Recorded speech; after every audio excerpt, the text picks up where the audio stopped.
So, thank you, Sadhguru. Thank you. Thank you, Sadhguru.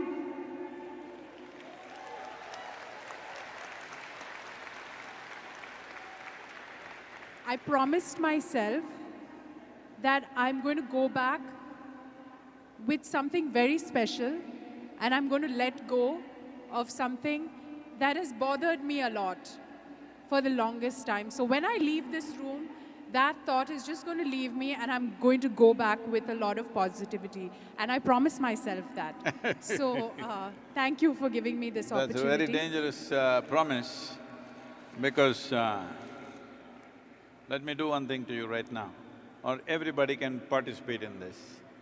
Next 10 seconds, only 10 seconds, close your eyes, do not think about a monkey. Next 10 seconds, do not think about a monkey, try. Monkey. Monkey, yeah? Don't think about a monkey. God.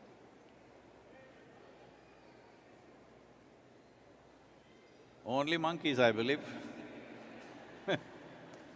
So, I'm saying this is the nature of our mind. If I say I do not want something, the stronger you say it, the more it fills you up. Don't do that.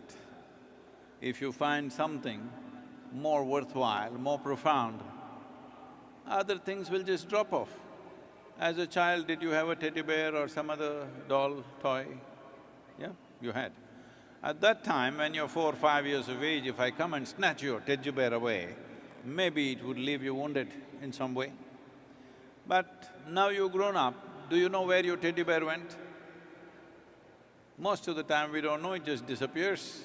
You don't even realize when it falls off because you found something else of higher involvement, more profound involvement, small things just fall off.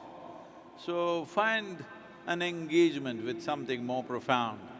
Whatever you think should go will naturally go away. But if you determine, I promise myself I'll never think about this, that is the only thing you'll be thinking about. I take my words back. Okay, Sadhguru, thank you. Okay, this brings me to the next question. I believe every human being resonates with some animal. Animal? Animal. You So- mean a man? No, animal. Oh, So, if you were an animal, what animal would you be and why? I said a man. No, you can't say. You're pretty bugged. Because a lot of ladies, they're agreeing with me, see, she's No, clapping. no human being, only animals, please. No, a lot of ladies agree that men are quite animals. Lot of ladies agree, hello? See, Please, Sadhguru, please, I really need an answer now. oh, you want me to be an animal? Yes. I don't have a choice like that. I think it's taken millions of years to evolve out of that and become this. Why would I want to go back? That's true. Good answer. Thank you. Okay, serious questions now. How can one find their life purpose? Life purpose? See, such needs come within a human being only when there is no profoundness of experience.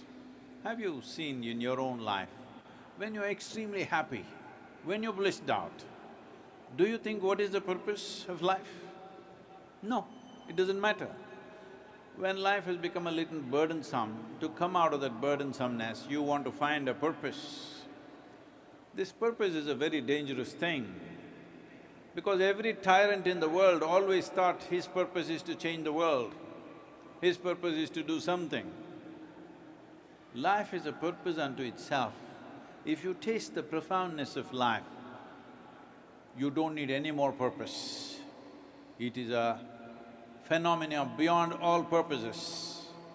This purpose is a psychological requirement within a human being to feel important here. I'm telling you, you and me are not important. Countless number of people have walked this planet before you and me. Where are they? All are topsoil. This also not you, this also will become topsoil. Unless your friends choose to bury you real deep, fearing that you may rise from the dead. Otherwise, we will also become like topsoil, like countless number of people have become. But in some places, people claim that whatever, so there are some issues. Can I tell you a joke? This happened in Texas. Anybody from Texas? Hello? Oh. No, somebody with the real 10-gallon stuff and all that, no. You're regular Indian people claiming you're from Texas, it's okay. So there was a couple in Texas, they had a dream that they wanted to go to the Holy Land, Jerusalem. They thought about it before they got married, they thought they will go, but they got married, then there was honeymoon, then there was pregnancy, then there were children, 1, 2, 3, 4, 5. Children went to school, they grew up, the graduation, children's marriage, grandchildren, da. So nearly 40 years passed. Then they got an opportunity to go to Holy Land. They were well over 75 years of age. They went there, you know, Jerusalem bleeds history, every cobblestone bleeds history, wherever you go there is story about it. So they were just awestruck, walking the same streets where Jesus could have walked. They went to a place where he's supposed to have walked upon water. Like this, they were completely overwhelmed. Unfortunately, the lady had a heart attack and she died. This happens, you know. This happens to all of us, hello? Now, then the man was preparing to bring her body back to Texas. Then the local people arrived. They came and said, see, this is not it. Your wife has done the right thing. She has chosen to die in the Holy Land. This is a good thing to do. And now if you want to transport her body back to Texas, it costs $18,000 to fly it. And we don't know what the local charges are. Here, because you're American, because you're distraught with the loss of your wife, we will do it for $16,000, all rituals, let's do it. The man thought about it and said, no, I will take her back to Texas. Then they said, okay, see, you lost a wife of 40 years, you're not able to think straight. All right, we'll give you a super discount, $12,000, let's do it, let's do it. He thought about it and said, no, I will take her back to Texas. They said, why? Why are you doing this? This is not right, $18,000 for transportation and local charges, and she's done the right thing to die here in the Holy Land. Why are you doing this? Oh, you're very distraught, you just lost your mind. Okay, super discount, we will make it $6,000. Come on, let's go, let's do it. You know, this is a haggling place. The man thought about it and then he said, no, I will take her back to Texas. They threw up their hands and said, why? What's wrong with you? He said, in Texas, dead stay dead.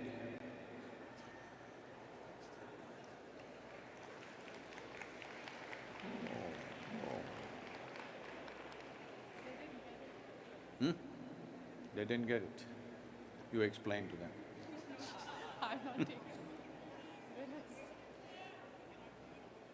You can't hear, is it? Oh, thank you for telling me now. Okay, please. Okay, next question. I'm sure they'll hear this. This is the next question, I'm sure they'll hear this. Who's your favorite actor and why? Oh. Who is my favorite actor? Audrey Hepburn. No. Why not? Kidding, of course, but why?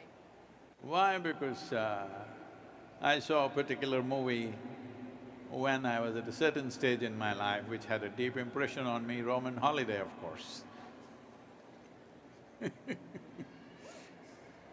And apart from that, what do you admire about her success? Well, I mean, I don't want to insult anybody, but I thought she was one of the most graceful women I have seen. Okay, Sadhguru, I have a personal question to ask you. Okay. I hope you can all hear me now. They cannot.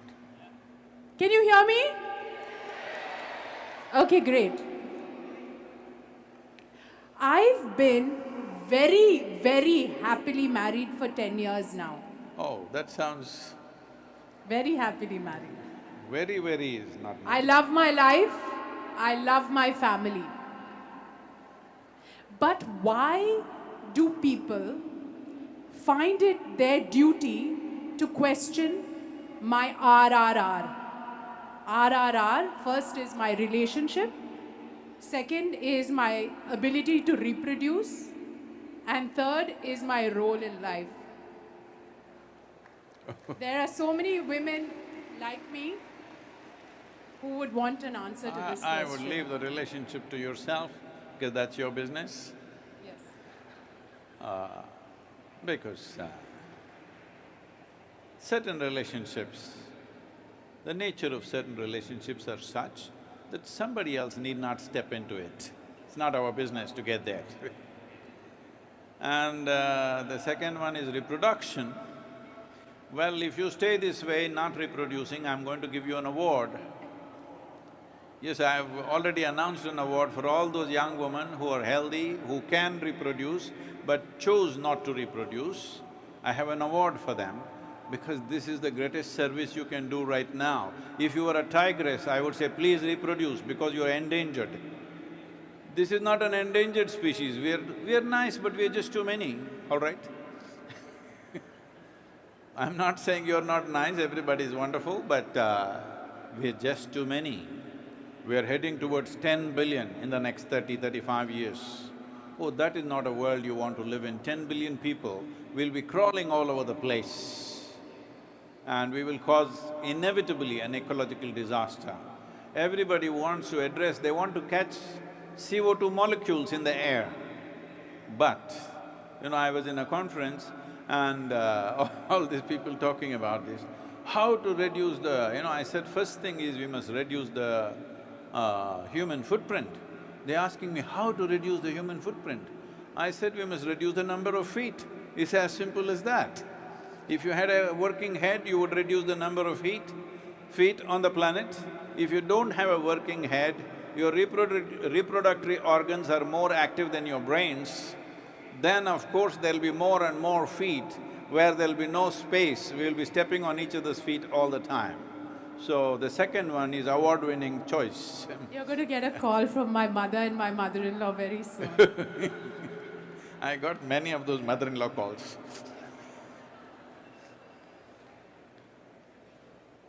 And the third is my role in life. Your role in life, see, it is an individual choice how much a given person wants to do. I'm only asking people to be their best.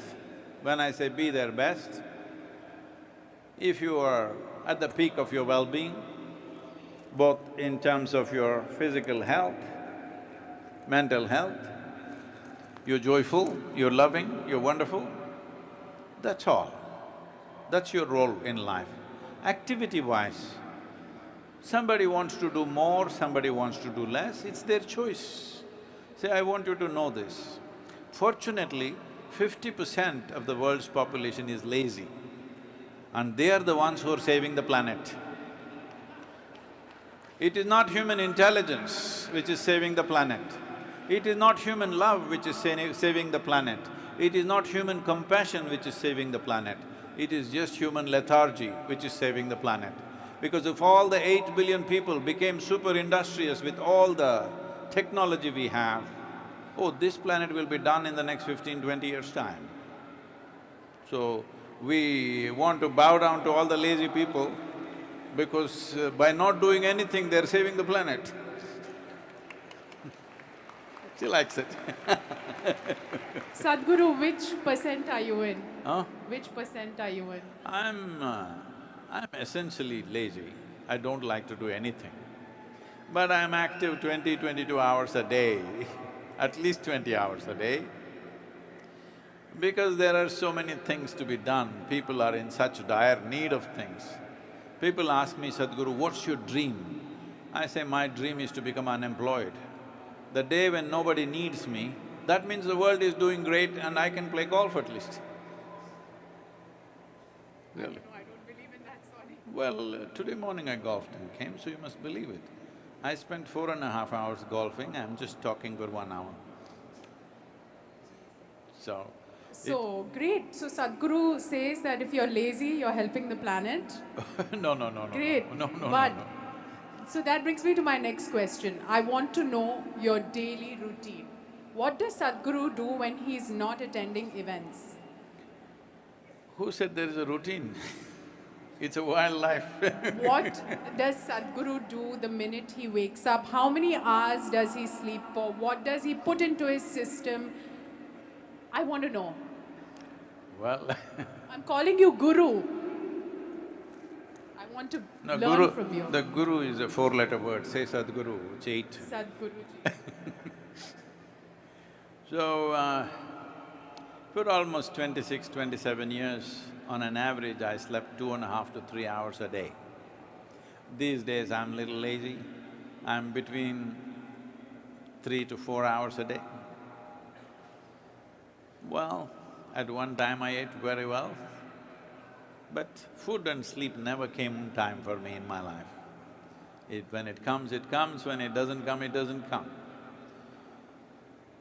These days I'm just on 1 meal a day and I'm doing fine. Intermittent fasting? This is all always in the yogic culture. Till you're 30, 33, you must eat 3 meals a day. Between 33 to 50, you must eat 2 meals a day. Beyond 50, you must eat 1 meal a day. It's enough for the body. Because your metabolism is slowing down, if you do not adjust the fuel accordingly, you will simply grow horizontally. Thank you. And your physical activity? Well, they keep me active, as I said, 18-20 hours a day, non-stop, because when I'm in India, the organization in America thinks I've just woken up and they call me at 1 AM.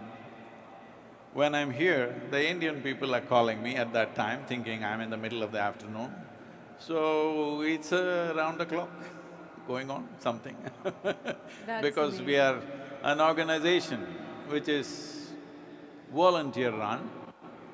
When I say volunteer-run, they are wonderful people, super dedicated and devoted, but nobody's trained for the job. But still, they do an incredible job. As you have seen the Save Soil movement, some of our trustees in the foundation, which is the Conscious Planet Foundation, they thought there is some professional organization which can pull off this tour across 27 nations in 100 days at a pace. I did 697 events in 100 days, 697 events, and drove 30,000 kilometers. So when they went and consulted these professional organizations, they look at our schedule and said, this is insane, nobody can do this. But without a single hitch, without 1 day delay anywhere, our volunteers pulled it off, every event on time. So, this is the level of dedication. So, we are about 5,600 full-time volunteers and 17 million part-time volunteers. So, managing them every day is a lot of work, it's a madman's work, but I will not go crazy because I'm already there, fully on because sanity is a very constipated way of existence. If you know how to go crazy in a controlled way, by will you go crazy, only then you know life. Sanity is constipation. I'm learning a lot of new things. Sadhguru, last question. And it's going to be a quick one. In 1 minute, can you please tell us 5 ways that we can save soil? Oh, And then after Save Soil, what's next? I'm adding to it. 1 minute. You want to save soil in 1 minute? We need to understand this. We are living in democratic nations, and the important thing is we need to understand governments are not elected to do fantastic things. Governments are elected to fulfill people's mandate. I'm asking, where is the mandate? In which nation has 60% of the population ever stood up and asked for long-term well-being of their nations, asked for the well-being of their children, asked for the well-being of the future generations? No. They want gas price to be reduced. Well, it may happen. They want their income tax to be reduced. It may happen. I'm saying, when the citizens don't think long-term, how will the administrations think? Why I'm saying this is, you have given them a mandate of 4 years or 5 years. Suppose you were made the president of this country and you're given 4 years. Tell me, would you like to try to do things which will bear fruit in 4 years' time, or something that will bear fruit in 15 to 20 years' time? What would you attempt? 4 years. That's exactly what they're doing. Unless there is people's mandate, unless all of you raise your voice and every day talk about this, soil should be a part of the conversation, and show that you are interested in the long-term well-being of this nation and this planet. If you do not constantly express that, it will not happen, because administrations are elected for just 4 years. They will try to do that. So please, I want all of you, I want your support for next 12 months, every day 10 minutes. 10 minutes a day, you must say something about soil. Oh, I don't know anything. If that is a thing, there is UNFAO, which is enormous science on its website. If you can't understand what is written there because it's very technical, there is savesoil.org, where there is the same information is put in a simpler way.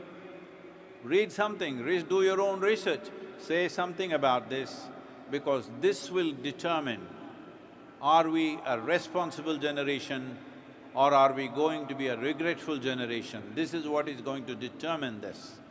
This is a great challenge and a great privilege that we have, that we are in a cusp of time, that if we act now, in the next 10 to 15 years' time, we can make a significant difference.